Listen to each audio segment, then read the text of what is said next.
Tenemos hoy día a Rubén Rivas, prisionero político, el compañero de la revuelta. Le damos la bienvenida, Rubén, a nuestro programa.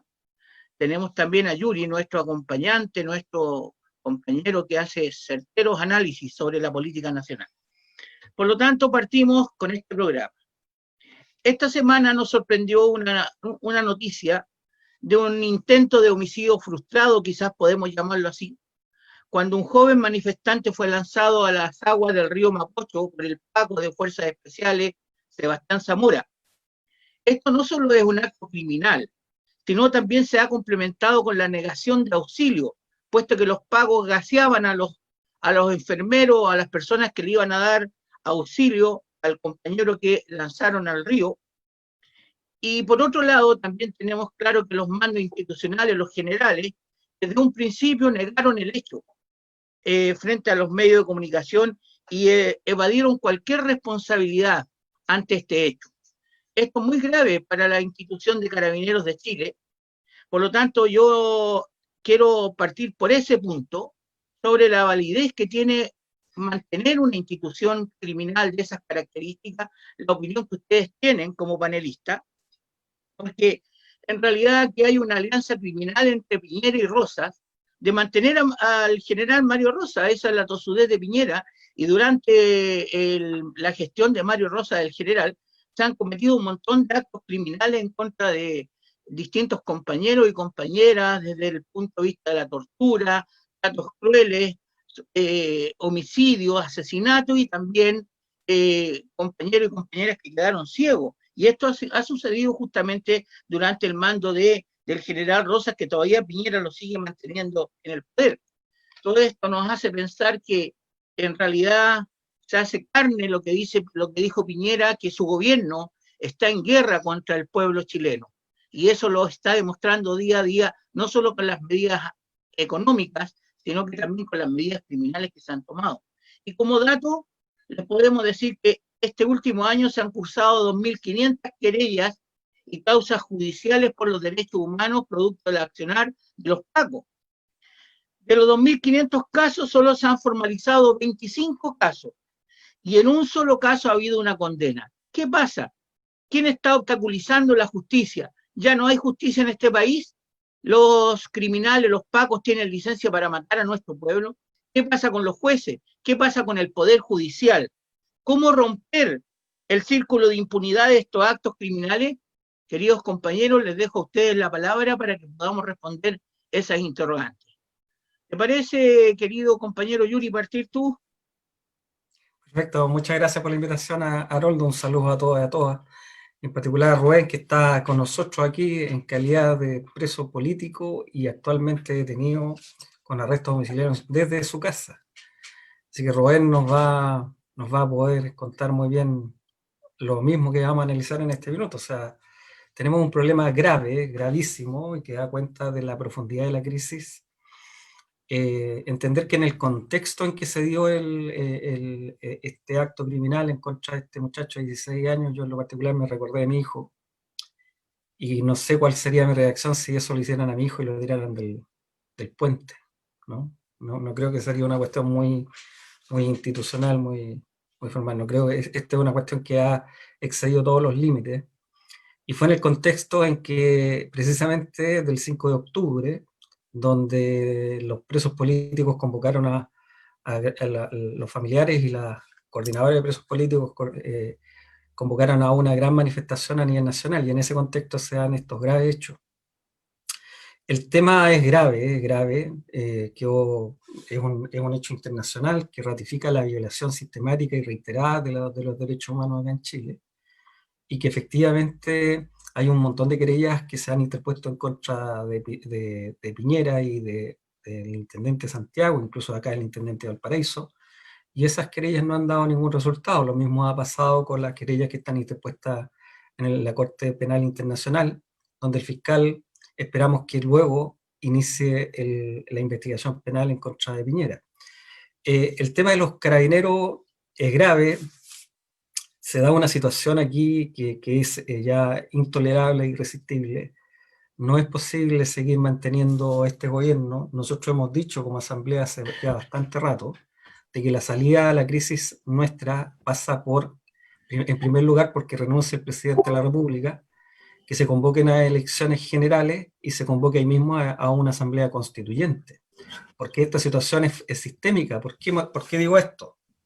Porque el problema, nosotros ya sacamos a Chadwick, sacamos al otro ministro del Interior, Blumen, ¿no? Y ahora vamos más abajo y vamos por el general Rosa, o sea, así como vamos, en la Concertación y el Frente Amplio le van a terminar pidiendo la renuncia al, al sargento García del Zorro, digamos. O sea, es una cuestión que eluden la responsabilidad y en este minuto lo único que tenemos es precisamente eso. O sea, tenemos a un muchacho que fue el que arrojó a este otro, que tiene 22 años, el carabinero que arrojó al joven al río, tiene 22 años y hoy día le dan de baja de la institución no por el acto criminal que cometió, sino que porque portaba una cámara de video, digamos. O sea, eso es una cuestión realmente inaceptable, ¿no? Entonces, aquí tratan de pagar los platos rotos siempre con las tropas, ¿no? La tiran a pelear, la tiran al choque y luego los dejan solos, los dejan botados. Y eso ha pasado desde el tiempo de la dictadura a la fecha. Entonces, es tan grave la situación que a mí me preocupa más la actitud de la oposición, la famosa oposición parlamentaria. Realmente son cómplices de todo lo que está pasando acá, no tienen el valor ni tienen el coraje y están absolutamente comprometidos con este modelo, que es un modelo criminal y que está violando sistemáticamente los derechos humanos. Nosotros consideramos, creemos de que la alianza criminal hoy día esta es la democracia eunuca y migajera que hoy día impera en el país, ¿ya? Entonces, ¿por qué? Porque, por ejemplo, el caso de Anthony Araya, el joven lanzado al Mapocho, que ahora está en calidad también de detenido, ya no es una situación nueva, ¿ya? En marzo, ¿cierto? En marzo en la ciudad de Concepción, Gabriel Arias, ¿cierto? Recibió una herida de bala en su pierna y posteriormente fue formalizado en el hospital, ¿ya? Una situación que ahora se repite con el caso también de Anthony, ¿ya? Y también se instala esta lógica que poco menos porque eres anarquista o porque eres comunista, porque estás protestando fundamentalmente, porque eres un chabor social, el enemigo, ¿cierto? El poder, la fuerza del Estado policial tiene la potestad de lanzarte a un río, tiene la potestad de asesinarte, tiene la potestad de torturarte, y se repite, ¿cierto?, esta lógica instalada desde el 11 de septiembre de 1973, ¿ya? Entonces lo que hoy día está ocurriendo, ¿ya? Lo que estamos viendo hoy día en el país es también consecuencia de esta lógica de impunidad ya instalada en la dictadura, ¿ya? Y que se repite nefastamente en la democracia, ¿ya? Hoy día podemos afirmar que prevalece esta lógica de impunidad, prevalece una lógica de violación de los derechos humanos, y en este sentido, obviamente, tiene que haber una responsabilidad política, ¿ya? En ese sentido, tiene que irse Rosa, obviamente, tiene que irse Víctor Pérez, tiene que irse Piñera, pero también nosotros planteamos que tiene que irse un Sergio Mico, ¿ya? Que es del NDH, que nosotros no sabemos qué es lo que hace, ¿ya? Nosotros ocupamos la imagen política de que él está en cuarentena desde el 18 de octubre del 2019, ¿ya? Tiene que irse La Torre, ¿ya? ¿Qué es lo que dice él, cierto, con respecto a la violación de derechos humanos? El presidente de la Comisión de Derechos Humanos del Senado. Tiene que irse Nullado, ¿ya? Que es la presidenta de la Comisión de Derechos Humanos de la Cámara de Diputados, ¿ya? Porque ellos realmente no han dicho absolutamente nada, ¿ya?, con respecto a estos hechos. Y lo que hoy día hace la oposición es una política grotesca, ¿ya?, en la cual de sacar los mayores dividendos políticos. Hoy día la clase política está centrada en el cuoteo, en la repartija del poder, y no se preocupa de estos temas que son fundamentales. A vísperas, ¿cierto?, de un plebiscito, ¿ya?, que ellos necesitan, ya el poder necesita, ya para relegitimarse como clase política y para también relegitimar su institucionalidad, que está totalmente por el piso, ¿ya? Entonces, en ese sentido, nosotros también hacemos el cuestionamiento, o nos preguntamos, bueno, ¿cuál es el sostén ético que tiene este plebiscito del 25 de octubre, que tiene pies de barro, ¿cierto?, un elefante rosado, porque hoy día en Chile se violan los derechos humanos, hay más de 2.500 personas que han pasado por las cárceles, 461 personas víctimas de daño ocular. El día de ayer también hubo una persona que fue herida, ¿cierto?, en Plaza de Dignidad, en el contexto de la protesta del día lunes, ¿cierto?, por la libertad de los presos políticos de revuelta, que también obviamente se complementó esta jornada con otro tema central, que obviamente el rechazo a la violencia policial y con los hechos donde termina Anthony, ¿cierto?, lanzado al río Mapocho. ¿Ya? Entonces nosotros creemos de que aquí la responsabilidad política de la democracia en su conjunto y que tienen que hacerse cargo de resolver los temas. El Estado de Chile tiene que hacerse cargo y realmente aquí nadie se está haciendo cargo de solucionar la violación a los derechos humanos y no hay gestos concretos por parte de la clase política para resolverlo. Esto lo sustenta justamente la Ley de Seguridad del Estado. Y lo sustenta justamente toda la normativa penal dentro de este país. Todos pensamos de que con Pinochet llegó justamente la Ley de Seguridad del Estado. Mentira. Esto es justamente data del año 1958 y de antes con la ley maldita, con Videla. Y esto también data de lo que significó ese constitucionalismo de Diego Portales. Es decir, Chile ha estado sustentado en una democracia burguesa, en una democracia oligárquica, que justamente el uso de las fuerzas represivas o el común denominador que tenemos de matanza en este país ha sido en la historia, se ha dado siempre por la historia. ¿Y por qué? Porque el pueblo no ha tenido justamente el real protagonismo en escribir, en este caso, su propia historia, y en este sentido, un poco lo que hemos ido estableciendo de esta asamblea constituyente, que además de ser soberana, debiera ser popular, debiéramos nosotros justamente estar construyendo poder popular, que nunca, justamente, nunca eliminaron del derecho penal la Ley de Seguridad del Estado. ¿Por qué? Porque siempre se encontró de que había que perseguir a los enemigos políticos internos. Ese concepto de los enemigos políticos internos parte justamente de por qué hoy nosotros en la historia de Chile, entre los primeros detenidos desaparecidos, está Manuel Rodríguez. Entonces, si nosotros visualizamos de que la práctica de la detención y la práctica de la desaparición, en este caso, de estos enemigos internos, no solamente es del Paco Zamora, sino que ni tampoco solamente de Rosas, es decir, y tampoco es de Pinochet, es porque se instaló justamente una política a través de la normativa jurídica de este país, que es en establecer quiénes son los enemigos. Nosotros debiéramos erradicar en algún minuto como pueblo, tenemos que establecer que hasta los jueces, hasta la Corte Suprema debieran ser elegidos por el pueblo. Y justamente a erradicar todo germen de represión. Que aquí el germen de represión no es solamente parte con Piñera, que podríamos acusarlo justamente de crímenes de lesa humanidad, pero también nunca nos podemos olvidar de la masacre de Santa María. Desde el punto de vista histórico, más o menos, yo me recuerdo que en tiempo de dictadura, cuando caían compañeros los presos políticos de ese entonces, inmediatamente reaccionaban los partidos políticos, fundamentalmente los partidos políticos de izquierda, y había un gran apoyo a nivel de partidos políticos y qué sé yo, y no solamente apoyo de declaraciones escritas, sino que también habían acciones que se hacían en conjunto con los partidos políticos. ¿Coincides tú en el análisis que hace Luis Dañez en el sentido de que la campaña del apruebo ya se está electoralizando porque o los partidos políticos se han acercado a ustedes como presos políticos a darle algún tipo de apoyo o qué sé yo, o solidaridad? Sí, bueno, yo creo que también relacionado un poco con la pregunta que hacía anterior, yo creo que es bueno hacer un par de afirmaciones. ¿Ya? Uno, aquí nosotros, los presos políticos de revuelta, no tenemos garantía de un debido proceso, ¿ya? Y eso se constata en la detención arbitraria, se constata en las torturas, ya que han recibido los prisioneros políticos a premios legítimos, amenazas, declaraciones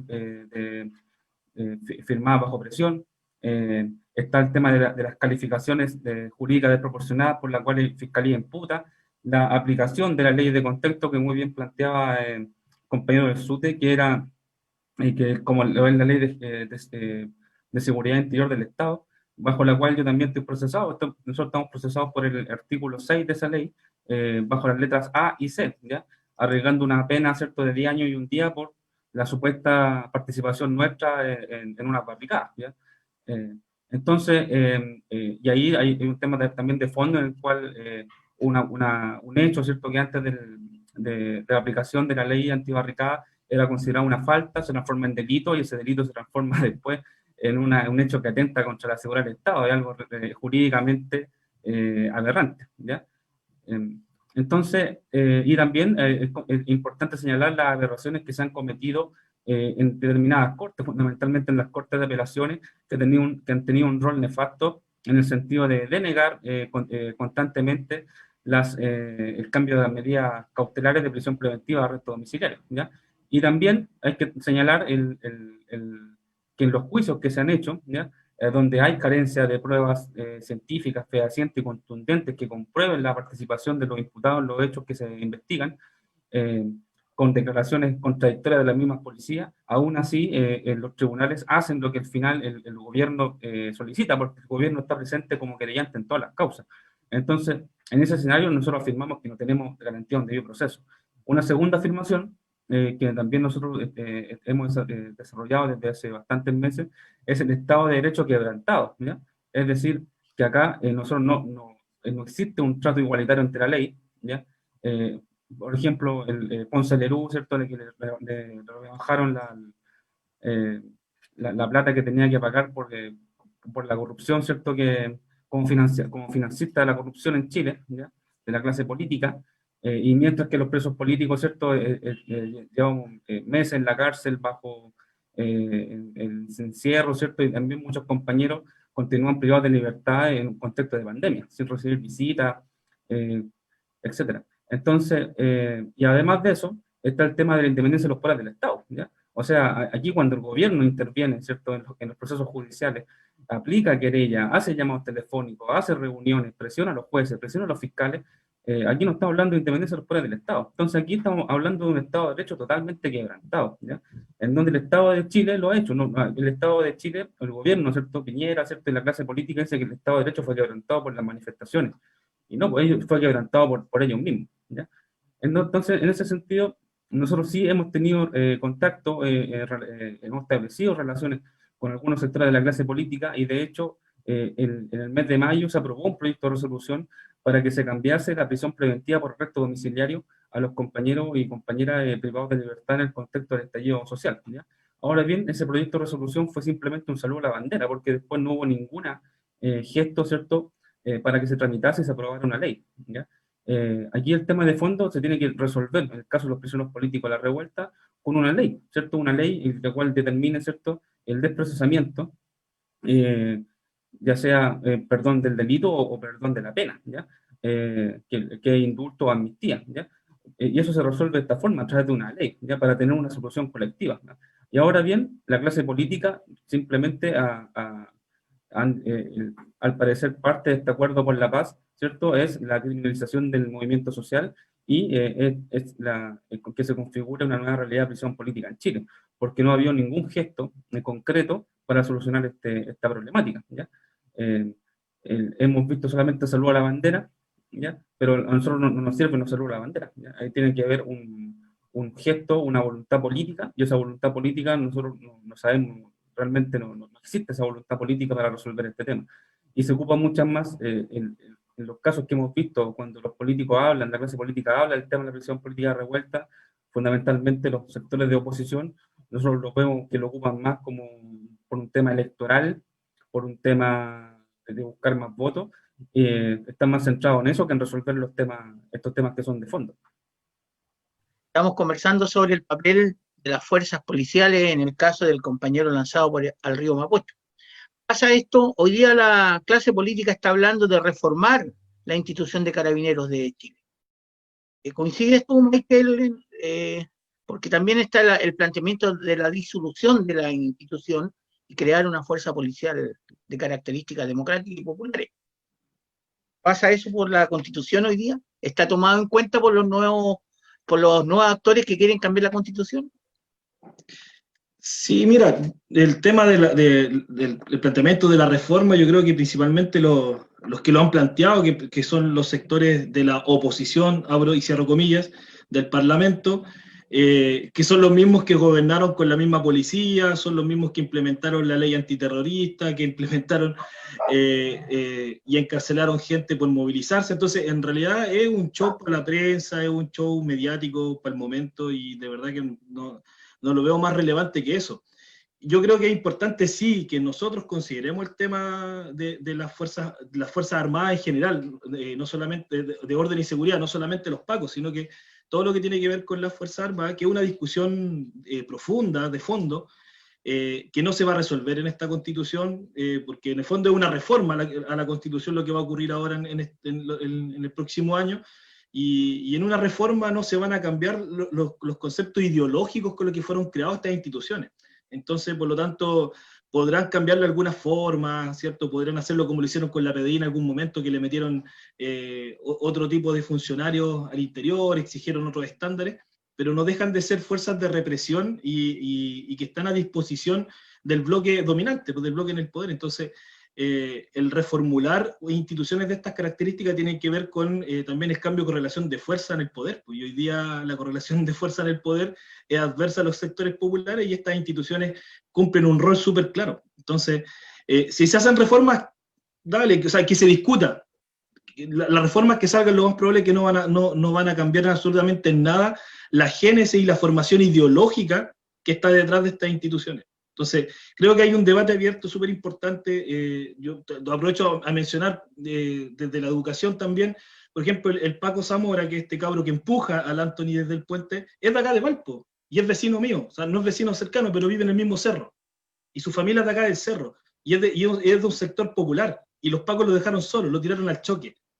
¿Cachai? Entonces, eso te demuestra, así como ha sido todas las Fuerzas Armadas en la historia de Chile, que mandan a los sectores populares del pueblo a enfrentar al mismo pueblo, a morir en el proceso o a ser encarcelados, y luego los dejan abandonados. Entonces, ojalá que en la nueva Constitución discutamos en que ser Paco no sea opción para los sectores populares, porque hay muchos cabros de nuestras poblaciones, exalumnos nuestros, que pasan a ser parte de las Fuerzas Armadas de Carabineros porque no tienen más opciones. Entonces la idea es que primero que no sea opción. Eso es un elemento que podemos controlar hoy día, en el tiempo más cercano. Ahora, la discusión ideológica de estas instituciones creo que es más profunda y que requiere también consolidar más las fuerzas populares y cambiar la correlación de fuerza para poder discutir al servicio de quién van a estar las posibles nuevas instituciones de estas características. Con todos y todas, si no pa' qué, el punto de encuentro del quehacer comunal y regional en el área de la educación, por Viña FM 107.7. He visto parte de la franja política, no puedo decir que me haya agradado, pero me gustaría mucho conocer la opinión de ustedes, desde los distintos sectores, sobre los aciertos y desaciertos de esta franja política. Refleja lo que nosotros decíamos en la calle, qué está pasando con la franja política.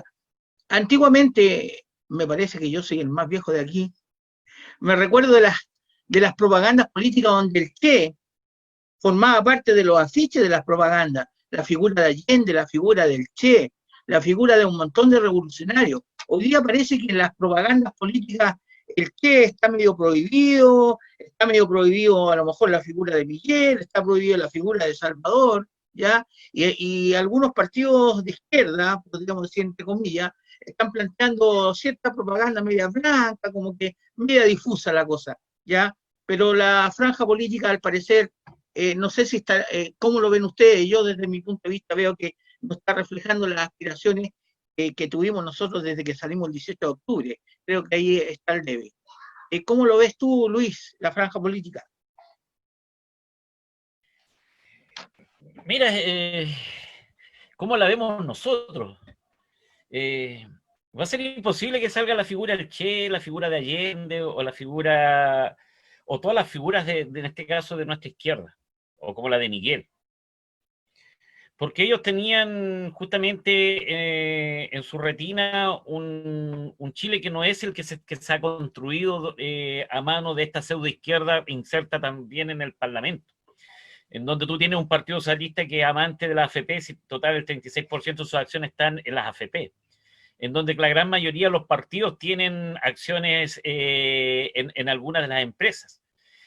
Tenemos sostenedores también a nivel de educación que, por ejemplo, colegios importantes que están en manos a veces hasta de dirigentes.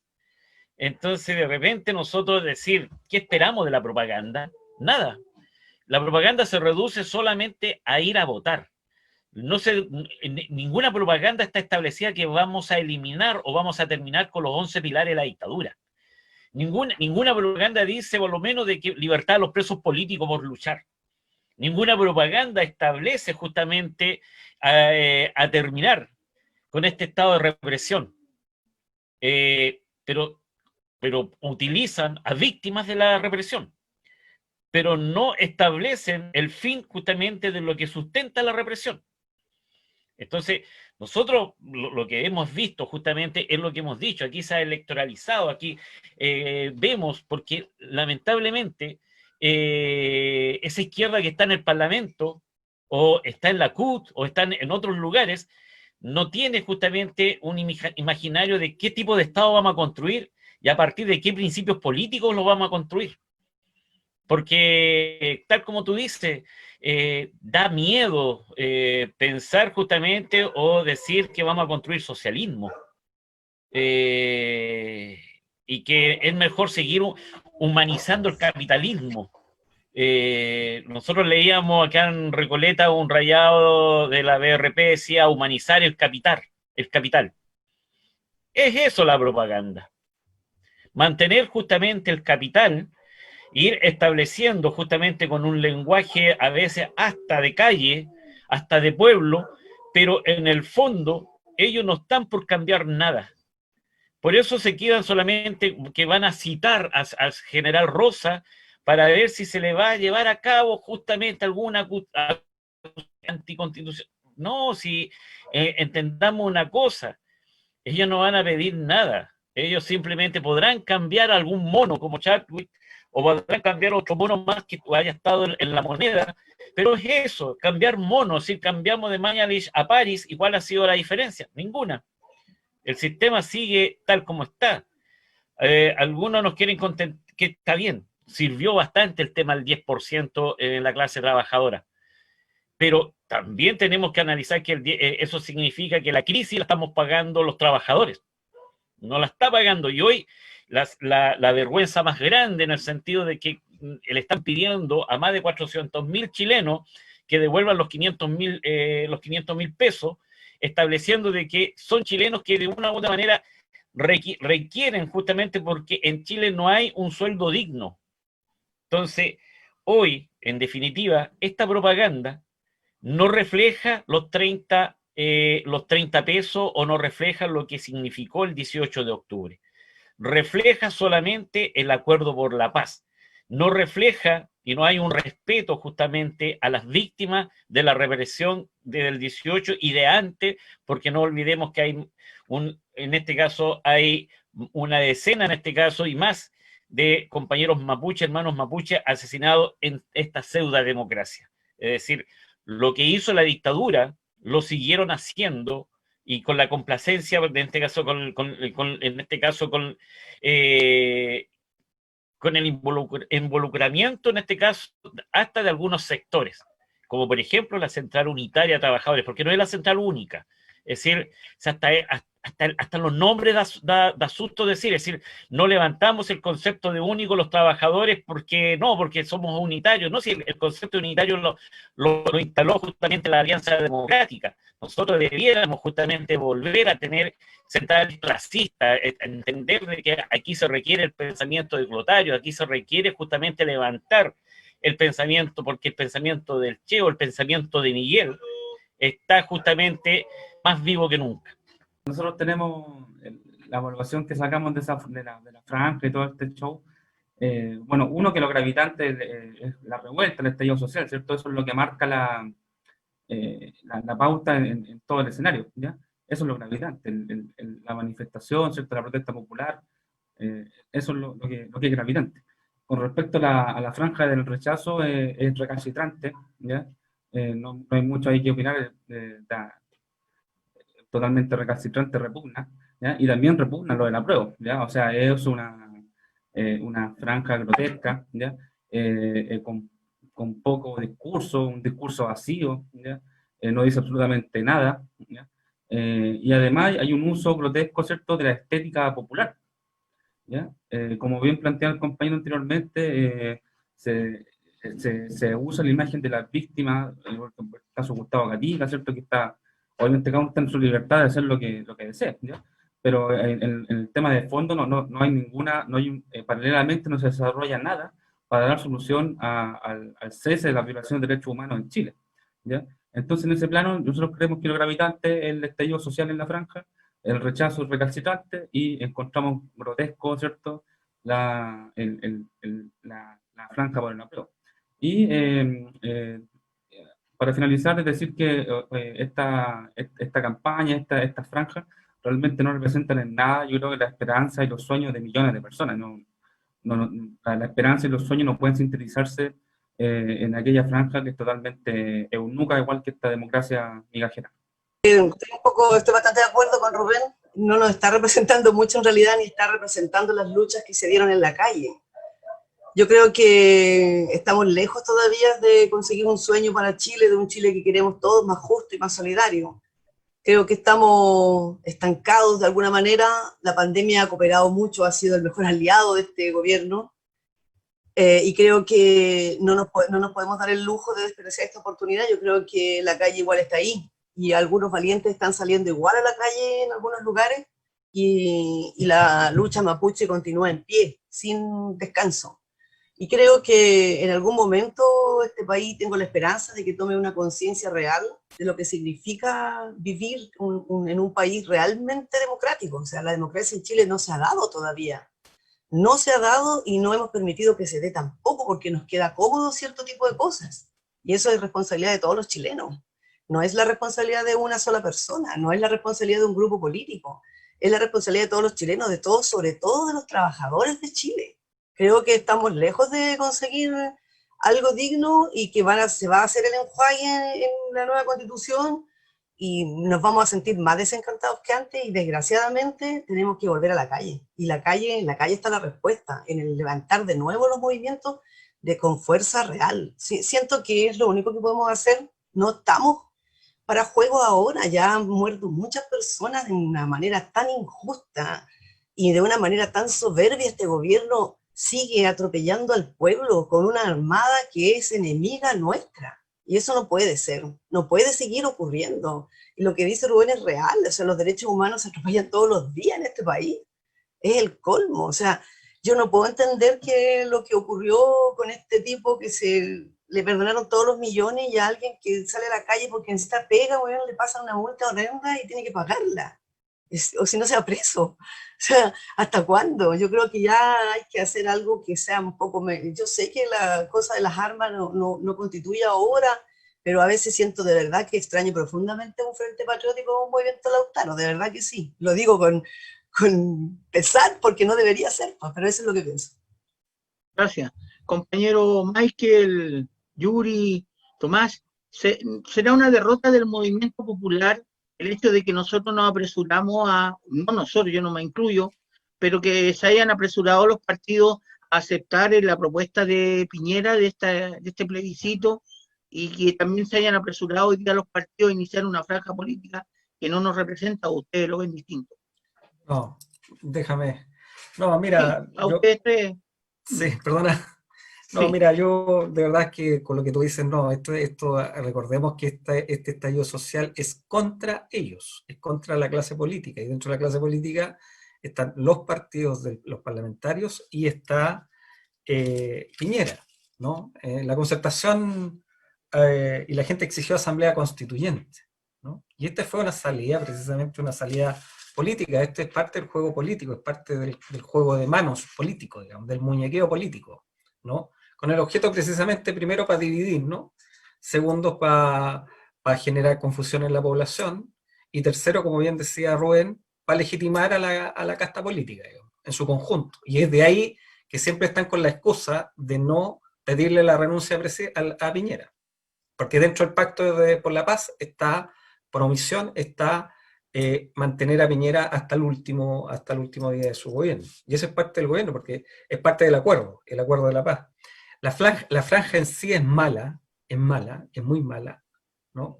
Pero además son mentirosos. La gente rechazo es mentirosa, es muy mentirosa. Y la gente de la Concertación es tanto más mentirosa cuando dicen que la Constitución la vamos a redactar nosotros, weón. Que la va a redactar tú, que la va a redactar mi vecina, weón. Eso es una mentira grande, grande, esto es un engaño que tiene por objeto lo que hemos dicho anteriormente, o sea, mantener el sistema económico y mantener el modelo político y el régimen político, porque si fuera una discusión seria, efectivamente habrían discusiones más de fondo, pues. O sea, no podemos tener la forma de seguir con un presidencialismo exacerbado, digamos. Lo otro que me preocupa a mí es que este plebiscito o esta elección que estamos enfrentando bajo un estado de emergencia, con militares en la calle, con libertades de reunión restringida, con la libertad de expresión restringida. ¿Y de qué elección libre y soberana me estáis hablando?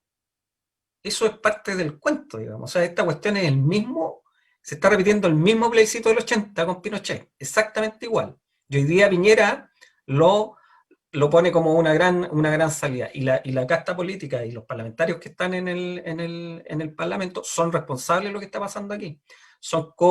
Están co-gobernando con Piñera, y ese es el problema que hay, digamos. O sea, si nosotros nos enfrentamos y no apretamos a los que dicen que son de izquierda, ¿no? Yo por pedirle la renuncia a Piñera ese día cuando tiraron al muchacho al río, de inmediato vinieron las amenazas, y curiosamente no vienen las amenazas de la derecha, vienen del Frente Amplio, ¿ah? De los dirigentes gremiales, ¿ah? Si tienen mucho que perder esta gente, ¿no? Entonces, si aquí una verdadera asamblea constituyente, ahí tocó el tema de la CUT y el tema de los gremios. Bueno, si existe poder originario dentro de los gremios, existe la expresión de los socios dentro de la CUT, existe la expresión dentro de la CONFENAT, existe, hay participación de los socios, y ustedes saben perfectamente que yo he denunciado la falsificación de las actas de las elecciones de los gremios de la salud, ¿no? Entonces, a mí no me van a venir con cuentos que son dirigentes, ¿no? Entonces, hay una usurpación de la soberanía ahí, hay una usurpación de la soberanía del mismo modo que este plebiscito, y por lo tanto, no esperen nada de esa gente, porque si nosotros estuviéramos en este minuto, ¿dónde estuvo la convocatoria de la CUT para el 5 de octubre? ¿Dónde estuvo la convocatoria de la ANEF para el 5 de octubre? ¿Dónde está la convocatoria para un paro nacional para terminar con Piñera, ¿no? Y para establecer una asamblea constituyente real? Están callados. Hoy día Piñera los saluda amablemente, ¿no? Entonces, aquí hay una responsabilidad, y tiene que ver con una cosa muy simple, que es el ejercicio de la soberanía. Y el ejercicio de la soberanía dentro de los gremios es casi nula. Y creo que las franjas electorales tienen dos objetivos, y dependiendo de cuál es el objetivo, podemos evaluarlo de una cierta forma. El primer objetivo es que represente un sentir. Y desde esa perspectiva, yo creo que por lo menos a un gran porcentaje de la población no está representando su sentir. Así que si evaluamos la franja desde la perspectiva de representar, ya partimos mal. El otro objetivo es convencer, que yo creo que por lo menos dentro de un ambiente electoral, convencer es lo más relevante. Y en ese sentido, y muy desafortunadamente, yo creo que la franja del rechazo, obviamente desde nuestra visión no tiene ninguna lógica lo que ahí se dice, pero hay muchas personas que le hace sentido los planteamientos del rechazo. Y creo que en el objetivo de convencer, el rechazo está jugando sus cartas, que son cartas que llegan a un porcentaje de la población. Y es una cosa que me preocupa, porque yo creo que una de las cosas que nos va a permitir, en cierta medida, saber este plebiscito, es cuántas personas siguen apoyando a Pinochet y creen un estado dictatorial. Porque el día de hoy votar por el rechazo, al menos de quienes voten, aquellos que voten por el rechazo, optan por una constitución dictatorial, por una vía impuesta por un dictador que fue Pinochet. Entonces, yo creo que esto va a sondear bastante bien cuántos de la dictadura militar sigue vigente hasta nuestros días. Y creo que igual hay que diferenciar los comandos, porque depende del comando es lo que van a poner como centro, po. Y si nosotros separamos dentro de los dos grandes bloques que sería apruebo y rechazo, creo que el rechazo está haciendo una campaña súper buena, que tiene que ver con la disputa de los miedos y los sentidos comunes que la gente todavía tiene y está potenciándolo a través de fake news, a través de mentiras realmente, y en ese ambiente dubitativo de la gente que todavía no toma partido, no toma decisión, están metiendo esa incertidumbre que hace que puedan captar votación, porque no están haciendo una campaña para ganar, sino que están haciendo una campaña para reducir el margen de diferencia de lo que va a ganar el apruebo con el rechazo para tener poder de negociación. Ahora, ¿qué te puedo comentar de la franja? Pues la franja lo más probable es que sea muy mala, porque está representando a quienes están detrás de la franja, pues quienes están detrás de la franja no son los que se movilizaron en octubre, no son los que estuvieron en la calle, no son los que quieren cambiar la Constitución, porque son los que han sobrevivido y han actualizado la Constitución de Pinochet y la han acomodado a sus propios intereses. Por lo tanto, la franja, aparte de apelar como a temas sentimentales, y por lo que he leído, porque insisto, no lo he visto, aparte de apelar a temas como sentimentales, no toca temas políticos, ni económicos, ni estructurales, porque es lo que no quieren cambiar. O sea, la lógica del apruebo es como si aprobamos cambiarlo todo, pero cambiarlo todo para no cambiar nada, porque está todo amarrado en la convención. Y por lo tanto, para eso, no vamos en una franja no vamos a entrar a discutir los pilares de la dictadura, no vamos a entrar a discutir de economía, no vamos a discutir de derechos sociales, sino que vamos a colocar imágenes de la gente marchando, de la gente cantando, y de algunos artistas haciendo como que somos todos democráticos. Y yo creo que no se puede esperar más que eso, porque es como la franja del no, po. Una weá súper alegre, súper simpática, súper buena ondi, porque en realidad no se quiere tocar los temas de fondo. Entonces, es como que no da para más análisis que saber de quiénes son. Creo que sí hay un tema importante a discutir que tiene que ver con el financiamiento de estos espacios como la franja. O sea, la franja la financiamos todos nosotros, pero para que la articulen un grupo pequeño de partidos políticos. O sea, la franja está financiada con el financiamiento que por ley le corresponde a los partidos políticos, y ese financiamiento viene de los impuestos de todos nosotros. Por lo tanto, el financiamiento de los partidos políticos yo creo que es un tema bastante preocupante, porque un tema de interés nacional se reduce a un grupo limitadísimo de agrupaciones políticas que tienen la legalidad y que tienen representación parlamentaria, pero que no representan ni a la mínima parte de los chilenos. Entonces, y que fue una de las demandas que en algún momento salió antes de que se aprobara la franja actual, que era que la franja tenía que tener un contenido social.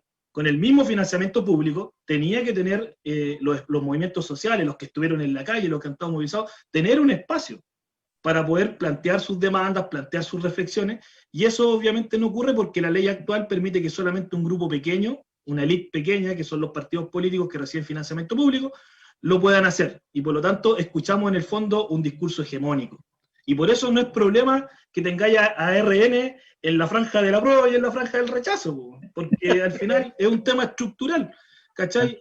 Es su país, es su gobierno, son sus estructuras, son sus financiamientos, ¿cachai? Y son capaces de hacer esa ridiculez, weón, de pasearse de lado a lado, porque saben que hoy día lamentablemente, y lo digo lamentablemente, siguen sabiendo que tienen el sartén por el mango.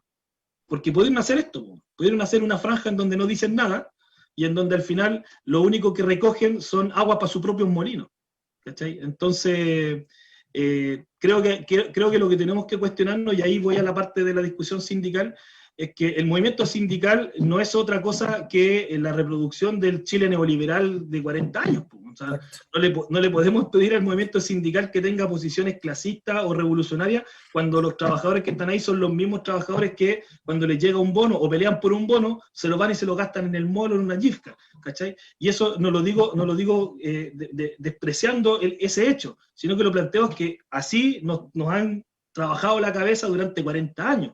¿Cachai? Entonces no podemos pedir que de un día para otro, o de un mes para otro, el movimiento sindical que no existe, porque lo que existen son agrupaciones sindicales, pero no hay un movimiento sindical, de repente tenga posición política. ¿Cachai? Es un tema que hay que construirlo, es un tema que se desarrolla en la asamblea, que se viene generando en debate, ¿cachai? Pero no vamos a tener de un minuto para otro un movimiento sindical como el que se logró tener en los años 70. O sea, en los años 70 tú tenías el cúmulo de 70 años de historia de lucha. Hoy día nosotros tenemos 40 años de lucha de resistencia al modelo, no de avanzada. Todavía estamos en la pelea de la resistencia, porque todavía estamos en la lucha antidictatorial, pues si tenemos la constitución de Pinochet. Entonces, o las agrupaciones sindicales, para no decir movimiento sindical, no tienen ni siquiera programa.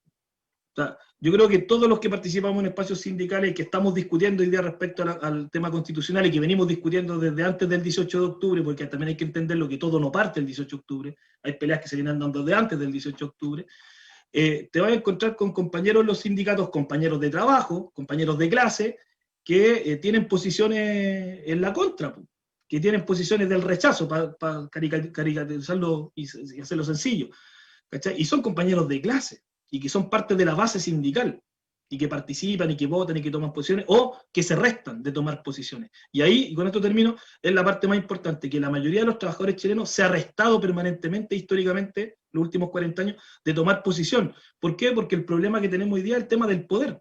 El movimiento sindical no se piensa con perspectiva de poder, se piensa con perspectiva, con suerte reivindicativa, de pelear el bono, de que te paguen la deuda que te deben, y por lo tanto de funcionar en la estructura gremial que nos instaló Pinochet, la lógica gremialista.